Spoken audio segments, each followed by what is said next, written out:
Welcome. In this video, I'll show you how to get more FPS in Roblox. Alright, if you found this video helpful, please leave a like and subscribe to the channel for more such tutorials. Now, first up, go ahead and go to the bottom right, and here you have your taskbar. Make sure to close any other apps right here that you don't need. For example, Discord. Right click on it, hit on quit. Okay, do the same with any other apps right here. Now, once that's done, you can go ahead and go to your search bar and type in power plan. Like so, just click on edit power plan. All right, and here go ahead and click on change advanced power plans or power settings. Okay, all you have to do is just click on the drop down and select high performance. Do keep in mind, if you're using a laptop, just make sure that you're not using your battery, as it will drain your battery. Make sure to plug it in on your socket. Okay, once that's done, just hit on OK, close it. Now go ahead and go to your search bar once more and type in game mode. All right, go ahead and click on game mode settings. In here, make sure that you turn this on. Okay, once that's done, you're gonna want to go ahead over to graphics, click on it. In here, make sure that optimizations for windowed games is turned on, and advanced right here, just click on it. Make sure that hardware accelerated GPU scheduling is turned on as well.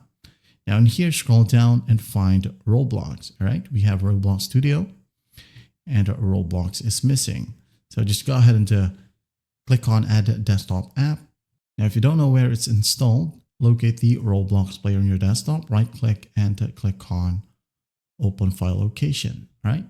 Click on this URL box, right click and copy.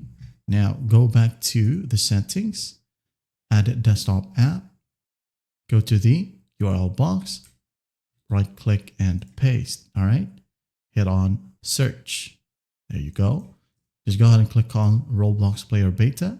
Make sure that it is highlighted. Hit on add. All right. Once done, scroll down and find Roblox Player or Game Client.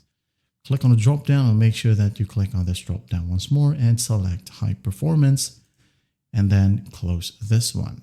Okay. Once that's done, right click on a blank space right here on your screen. Go ahead over to display settings. Okay, scroll down and find advanced display. Make sure that you select the highest refresh rate right here for your monitor. Okay, just select it, and once done, close it. And after that, go to your search bar and type in %temp%, hit on enter. All right, press Ctrl+A on your keyboard, Ctrl+A to select it all. Right click and hit on delete. Do this for all current items and hit on continue. After that, just close this one, restart your computer, and rest assured that your FPS will get better. I hope this video helps, and I'll see you in the next one.